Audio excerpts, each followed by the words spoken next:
இப்படி படைப்பு தொழுது என் தந்தையாகப்பட்டவர் மேற்படுகின்ற பொழுது இப்பிறவையில் கழகப்பிரிகனாரதாயிரத்தின் நாமத்தோடு நீ படைத்தா ஒரு நாளைக்கு ஒரு கழகம் செய்யாவிடு என்னுடைய திறமாகப்பட்டது ஆயிரத்தி சுத்தமாக வேண்டும் என்று எனது அண்ணன் தக்கன் கொடுத்த சாபம் அப்படி இருக்க குறிஞ்சி முல்லை மருதம் நெய்தல் பாலை என்று சொல்லக்கூடிய இந்த ஐவகை நிலங்களிலே இன்றைக்கு நான் வந்திருக்கக்கூடிய இந்த இடமோ குறிஞ்சி நிலம். இந்த குறிஞ்சி நிலத்திலே குடிகொண்டிருக்கக்கூடியது யாரு அப்படின்னா முருகப்பெருமான். அப்படி இருந்துட்டாலும் எல்லாவற்றிற்கும் யாரு அப்படின்னா விநாயகப் பெருமான். அல்வோம் வழிவழைப்போம் அன்னை வயிற்றில் பிறந்த தொழுவோம் போகாத இரவும் நல்ல குணமதிக்கு மாமனுடைய கோபுரத்தில் விற்றிருக்கும் அந்த விநாயகப் பெருமானை கை தொழுது கால் என்ற கவிக்கு இணங்க இதுவரையிலும் நமது கழகத்திற்கு ஏதேனும் ஒரு வழியாகப்பட்டது கிடைக்கவில்லை. அப்படி கழகத்திற்கு வழி கிடைக்க வேண்டும் என்று சொன்னால் அந்த கணபதியை வணங்க வேண்டும் அப்படிங்கிறதுனாலே அந்த செல்வ கணபதியை வணங்கிவிட்டு அதற்கு அடுத்த வழியாக வார்க்கலாம் என்பதாலே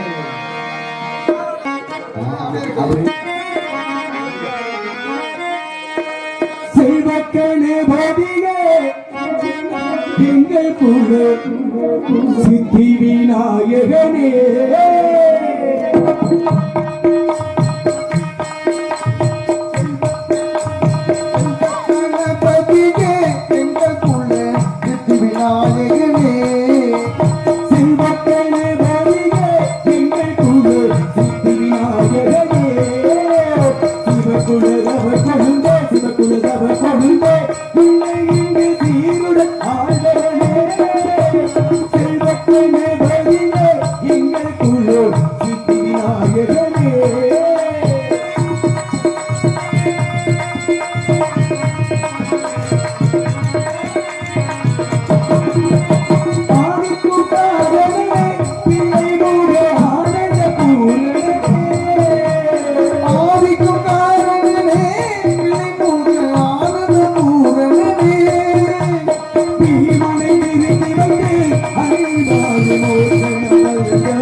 கீதையை எழுதித்தந்து பக்தர் கூரை தீர்த்த விநாயகனே கீதையை தீர்த்து வைத்து அன்பா விநாயகனே செல்வத்துள்ளே போதியே எங்கள் குழு சித்தி விநாயகனே சிவகுழுதவர் கொழுந்தே சிவகுழுதவர் கொழுந்தே சீருடன் ஆழ்வகனே செல்வக்கண பதியே எங்கள் குழு சித்தி விநாயகனே சித்தி விநாயகனே.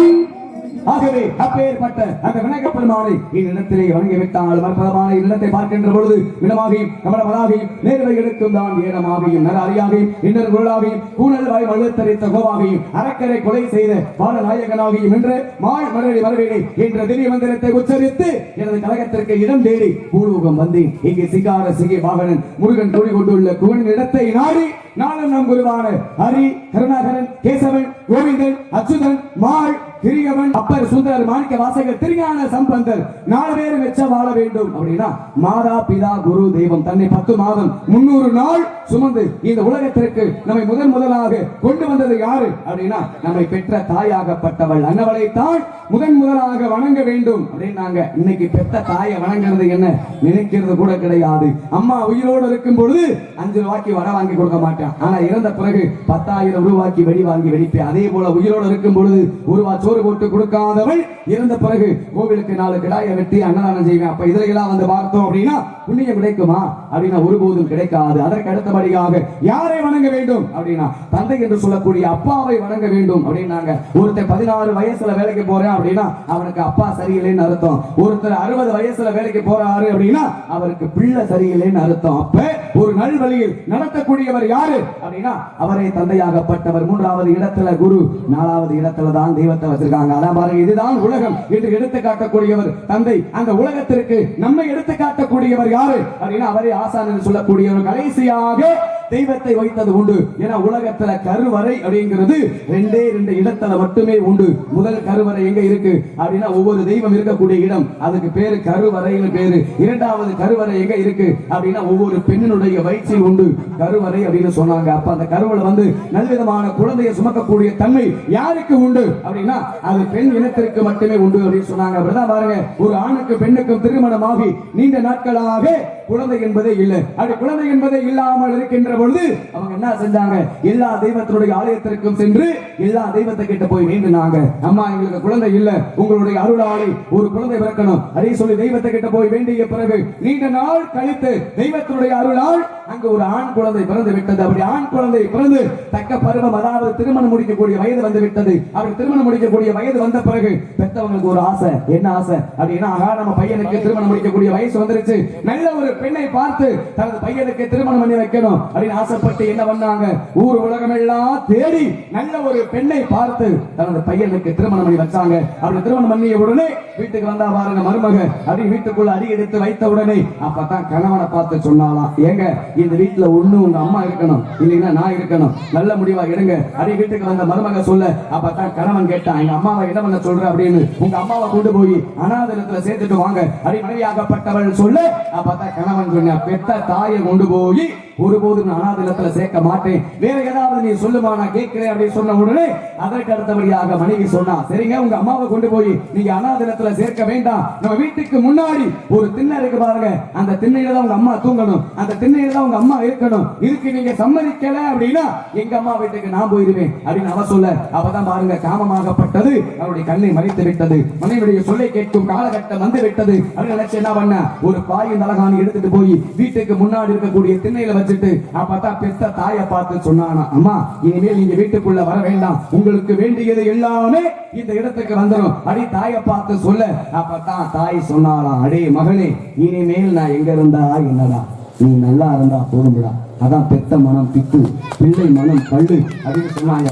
நன்றி நன்றி நன்றி. அப்ப பாருங்க, இப்படி புதுசா திருமணம் முடிச்ச அவங்களுக்குமே கொஞ்ச நாள் கழித்து அங்கும் ஒரு ஆண் குழந்தை பிறந்து விட்டது. அப்படி ஆண் குழந்தை பிறந்து ஒரு 8 வயசு 10 வயது பையனா வந்துட்டேன். அப்படி 10 வயது பையனாக வந்த பிறகு திண்ணையில படுத்தா பாருங்க மாமியா, அவள் வயதாகி பாட்டியாகி இறந்து போயிட்டா. இறந்து போனவளை கொண்டு போய் நல்ல முறையில் அடக்கம் பண்ணிட்டாங்க. அப்படி அடக்கம் பண்ணிய பிறகு அவ படுத்த இடத்துல பாயின் தலகாணி அப்படியே இருந்துச்சான். அதான் பாருங்க, இவங்க பையன் அந்த 10 வயசு பையன் போய் அந்த பாயின் தலகாணி மடுத்துக்கிட்டு இருந்தானா. அவரை மடுத்துக்கிட்டு இருக்கும் பொழுது அப்பதான் அவங்க அம்மா சொன்னாலும், அதே அந்த பாயின் தலகாணி உங்க பாட்டி மடுத்தது, அவளே இறந்து போயிட்டா. இப்ப எதுக்குடா அந்த பாயின் தலகாணி மடிச்சுக்கிட்டு இருக்க, அதை மடிச்சு கொண்டு போய் வீசுடா ரோட்டுல அப்படின்னு அம்மா சொல்லு. அப்பதான் அந்த 10 வயசு பையன் சொன்னானா, அம்மா இந்த பாயின் தலகாணி பாட்டி மடுத்தது அடைக்கிறதுக்காக மடிச்சு சுருட்டி ரோட்ல போட்டுற கூடாது, இதை மடிச்சு பத்திரமா வச்சிருக்கணும். ஏன் இன்னும் கொஞ்ச நாள் கழிச்சு உனக்கு தேவைப்படும் அப்படின்னு அவன் சொன்னானா. ஏன்னா விதை ஒண்ணு போட்டா அவரை ஒண்ணு முளைக்குமா, முளைக்காது. எந்த விதை போடுறோமோ அந்த விதை தான் முளைக்கும். அப்ப போடக்கூடிய விதை வந்து நல்விதமான விதையாக இருக்க வேண்டும். இந்த சின்னந்திர கலைஞரை கைதட்டி பாராட்டு.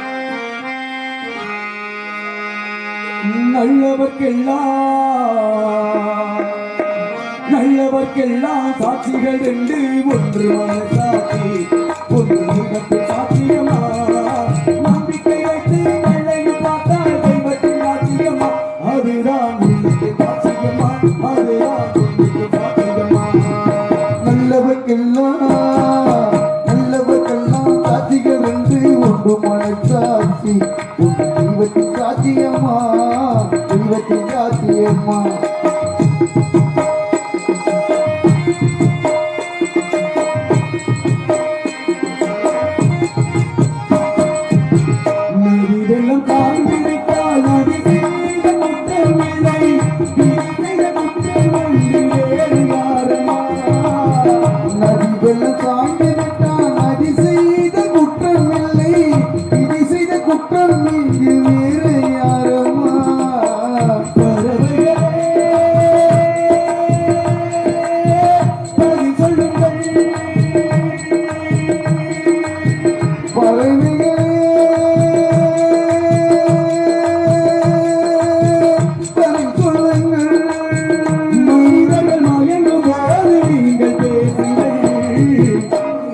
மனிதர்கள் மயங்கும் போது நீங்கள் பேசுங்கள், மனதுக்குள் மனது கொஞ்சம் தூது செல்லுங்கள்.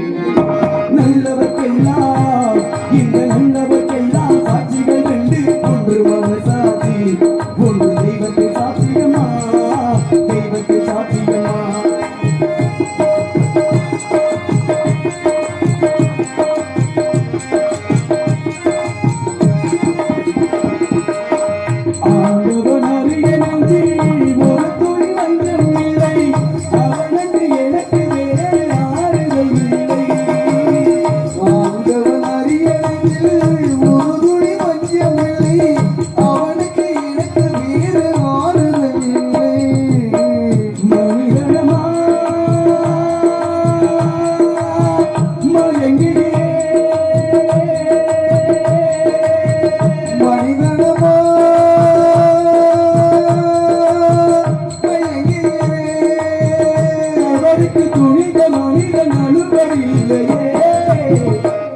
தவறுக்கு துணித மனிதன் அழுவதில்லையே, தவறியுமான மண்ணில் விழுவதில்லை.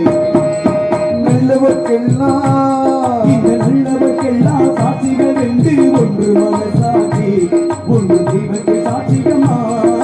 நம்பிக்கை வைத்து கல்லையும் பார்த்தா தெய்வத்தை சாட்சியமா, அதுதான் உள்ளத்தை சாட்சியமா, அதுதான் உள்ளத்தை சாட்சியமா.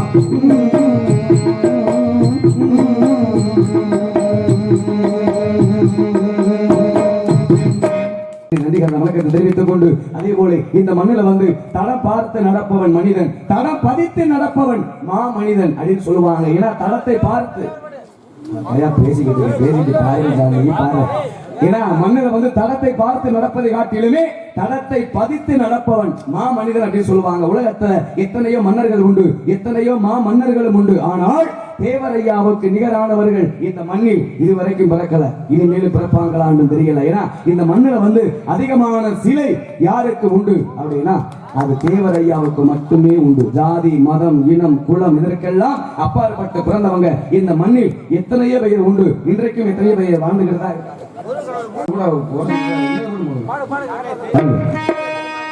தங்கமடி தங்கமடி தேவரையா சிங்கமடி தங்கமடி தங்கமடி தேவரையா சிங்கமடி எங்கும் பறக்குதடி தேவரையா வண்ண கோடி எங்கும் பறக்குதடி தேவரையா வண்ண கோடி நல்ல வழி பறக்குதடி தேவரையா வண்ண கோடி நல்ல வழி பறக்குதடி தேவரையா வண்ண கோடி தங்கமடி தங்கமடி தேவரையா சிங்கமடி தங்கமடி தங்கமடி தேவரைய தங்கமடி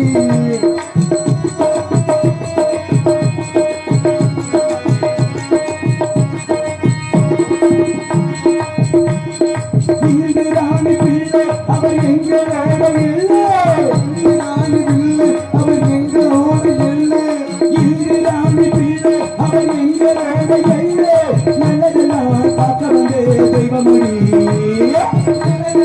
காக்க வந்து தெய்வமடி உலக மக்கள் போற்றுகின்ற மன்னவனா பாரு தேவரையா அவன போல தங்கம் இங்கே யாரு தேவரையா அவரை போல தங்க இங்கே யாரு உலக மக்கள் போற்றுகின்ற மன்னவனா பாரு தேவரையா அவன போல தங்கம் இங்கே யாரு நல்லபடி தேவரையா தெய்வமடி நல்லபடி பறக்குதடி தேவரையா வண்ண கொடி நல்ல வழி பறக்குதடி தேவரையா வண்ண கொடி தங்கமடி தங்கமடி தேவரையா சிங்கமடி தங்கமடி தங்கமடி தேவரைய தங்கமடி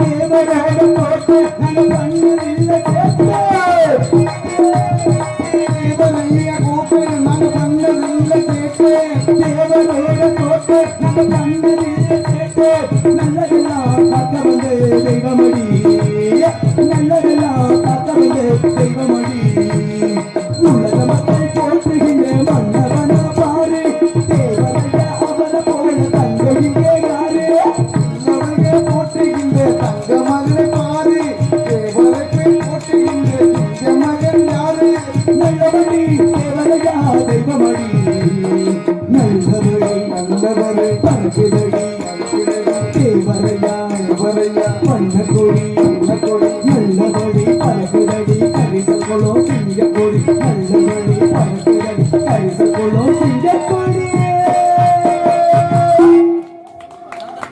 நன்றி நன்றி நன்றி. போடக்கூடியது விதி கணக்கு அப்படின்னு சொல்லுவாங்க. ஏன்னா மனிதர் போடக்கூடிய மனக்கணக்கில் இருந்து யாரும் தப்பித்து விடலாம், ஆனால் இறைவன் போடக்கூடிய விதி கணக்கில் இருந்து யாரும் தப்பவே முடியாது. அதே போல இன்னாருக்கு இன்னார் என்று எழுதி வைத்தானே தேவன் என்று அப்படின்னு கவிஞர்கள் வந்து அன்றைக்கு பாடலாகவே பாடி வைத்தது உண்டு. அதே போல ஆடி அடங்கும் வாழ்க்கையடா ஆறடி நிலமே சொந்தமடா அப்படின்னாங்க. இன்னைக்கு ஆறடி நிலம் எல்லாம் யாருக்கும் கிடையாது அப்படின்னு உள்ளதா போதும் கைவிடி சாம்பலை வெளியே தள்ளிடும். அதுவும் அவன் சாம்பலா இல்ல அடுத்தவன் சாம்பலா கூட தெரியாது. ஏன்னா ஒரு நாளைக்கு மனிதன் விடக்கூடிய மூச்சு எத்தனை அப்படின்னா 21,600 மூச்சு. ஒரு நாளிகைக்கு மனிதன் விடக்கூடிய மூச்சு எத்தனை அப்படின்னா 360 மூச்சு. அப்ப ஒரு மனிதன் இருக்கும் அப்படின்னா இத்தனை கோடி மூச்சு தான் அப்படிங்கிற கணக்கு உண்டு. அத்தனை கோடி மூச்சு நம்ம விட்டுட்டோம் அப்படின்னா தன் உயிராகப்பட்டதை யமனாகப்பட்டவன் எடுத்து சென்று விடுவார்கள். எந்த ஒரு மனிதனுக்குமே எப்பொழுது ஆணவம் வரும் அப்படிங்கிற ஒரு கணக்கு உண்டு. ஏன்னா எப்பொழுது ஆணவம் அதிகமாக வரும் என்று கேட்டால் இவன் ஒருவன் இடத்திலே செல்வங்கள் அதிகமாக சேர்கின்றதோ அவன் இடத்திலே ஆணவம் அதிகமாக சேர்ந்து விடும் அப்படின்னு சொல்லுவாங்க.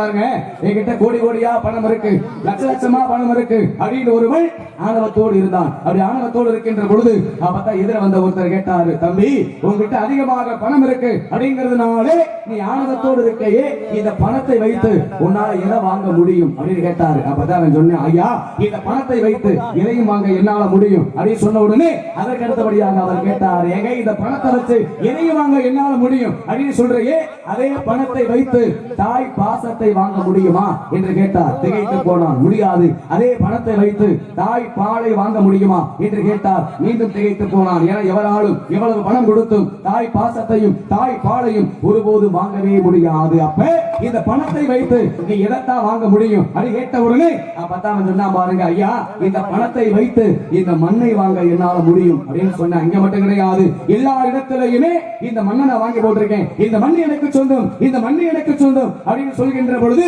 அப்பதான் இந்த மண்ணாகப்பட்டது அந்த மனிதனை பார்த்து சொன்னது, என்னடா மனிதா என்னமோ அங்க மண்ணை வாங்கி போட்டிருக்கேன் இங்க மண்ணை வாங்கி போட்டிருக்கேன் என்று சொல்லி பேசிக்கிட்டு இருக்கையே என்னை நீயாடா வாங்கி போட்டிருக்க, உங்க பாட்டனை நான் தான் வாங்கி உள்ள போட்டிருக்கேன், உங்க அப்பனை நான் தான் வாங்கி உள்ள போட்டிருக்கேன், அடுத்து இன்னைக்கோ நாளைக்கோ உன்னை நான் தாண்டா வாங்கி உள்ள போட போறேன்னு இந்த மண்ணாகப்பட்டது சொன்னது. அதான் சொல்லுவாங்க, மண்ணின் மீது மனிதனுக்கு ஆசை, மனிதன் மீது மண்ணுக்கு ஆசை, கடைசியில எது வெற்றி பெறும் அப்படின்னா இந்த மண் தான் வெற்றி பெறும். அதே போல மண்ணோடு போராடி வெற்றி கண்டவன் இந்த உலகத்தில் யாரும் உண்டா அப்படி கேட்டால் எவரும் கிடையாது. அப்படி இருந்துட்டாலுமே இந்த இடத்தை பார்க்கின்ற பொழுது இந்த மனத்திற்கு உள்ளே யாராவது இருக்கத்தான் வேண்டும். உள்ளே ஏதாவது கேட்குமா சத்தம்?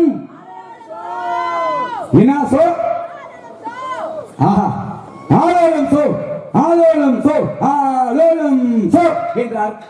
இசைத்தவள் யாரு அப்படின்னா வள்ளியாகப்பட்டவள் ஆலோலம் சோ என்ற காரணம் என்ன அப்படின்னா ஆதியில் முருகப்பெருமான் கொடுத்த வாக்கு அமிர்தவள்ளி சுந்தரவள்ளி என்ற இரு பெண்ணுக்கு வாக்கு கொடுத்தார். அமிர்தவள்ளியை தெய்வயானை என்ற பெயரிலே திருப்பரங்குன்றத்திலே வைத்து திருமணத்தை முடித்து விட்டார். இளையவள் சுந்தரவள்ளி ஆகப்பட்டவள் இந்நிலத்திலே அந்த முருகப்பெருமான் நினைத்துக் கொண்டு ஆலோலம் சோ என்று காவல் என்று காத்துக் கொண்டிருக்கிறாள். இது எப்படியோங்க இந்த இடத்துல அந்த முருகப்பெருமானுக்கும் இந்த வள்ளி பிள்ளைக்கும் திருமணத்தை முடிச்சு வச்சிட்டு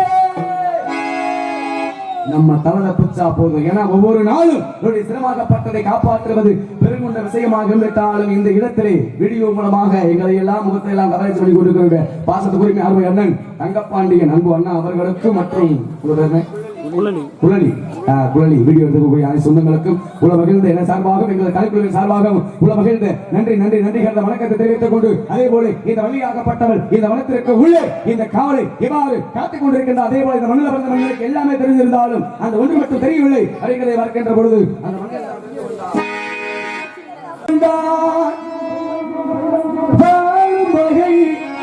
புரிந்து கொண்டார் இருந்த போது மனிதனுக்கு ஒன்று மட்டும் தெரியவில்லை.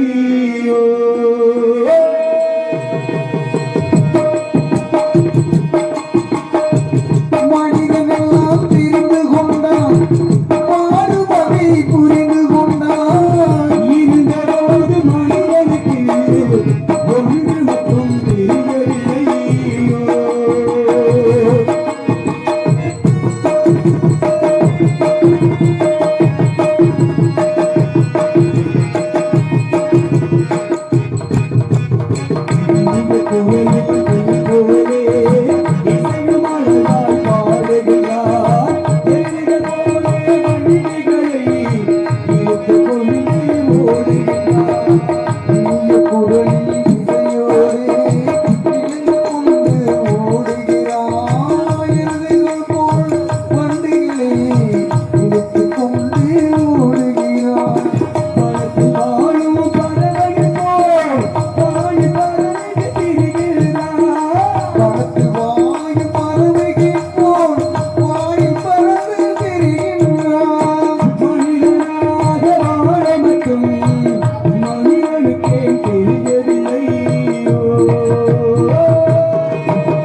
மனிதனாகப்பட்டவனுக்கு அது எல்லாமே தெரிந்திருந்தாலும் அந்த ஒன்று மட்டும் தெரியவில்லை. அடையங்களை பார்க்கின்ற பொழுது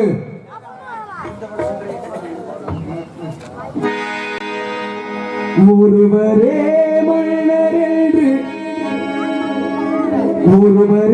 மன்னர் என்று நாடுவோம், தேவரையா புகழை நாமும் பாடுவோம். ஒருவரே மனிதர் என்று கூடுவோம், தேவரையா புகழை நாமும் பாடுவோம். மனிதனாக இன்று தெய்வமாக நல்வழிகாட்ட வந்தவரை வணங்குவோம். ஒருவரே மன்னர் என்று நாடுவோம், தேவரையா புகழை நாமும் பாடுவோம்.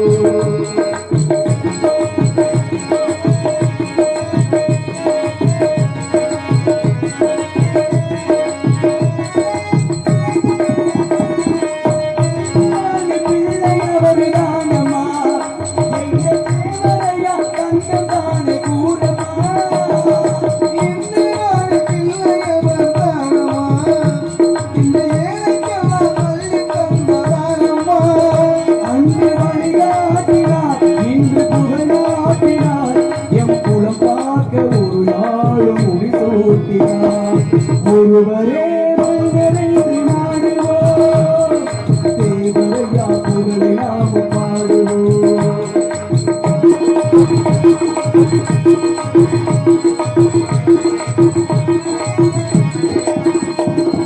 நாட்டுக்காக உழைத்த தங்கள் யாரம்மா, எங்கள் தேசத்தையா சிங்கதானே கூறம்மா. நாட்டுக்காக உழைத்த தலைவர் யாரம்மா, இந்த தேவரையா சிங்கம் என்று கூறம்மா. அன்று முடிசூட்டினார், இன்று பிடித்தாட்டினார், நம் காக்க ஒரு நாளும் முடிசூட்டினார். ஒருவரே மனிதர் என்று நாடுவோம், தேவரையா புகழை நாமும் பாடுவோம்.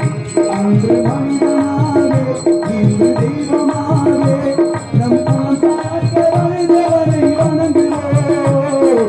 ஒருவரே மனிதர் என்று நாடுவோம், தேவரையா புகழை நாமும் பாடுவோம். நன்றி நன்றி நன்றி நன்றி கைதறி பாராட்டிய உலகளுக்கு முழமகிழ்ந்த நன்றிகள்.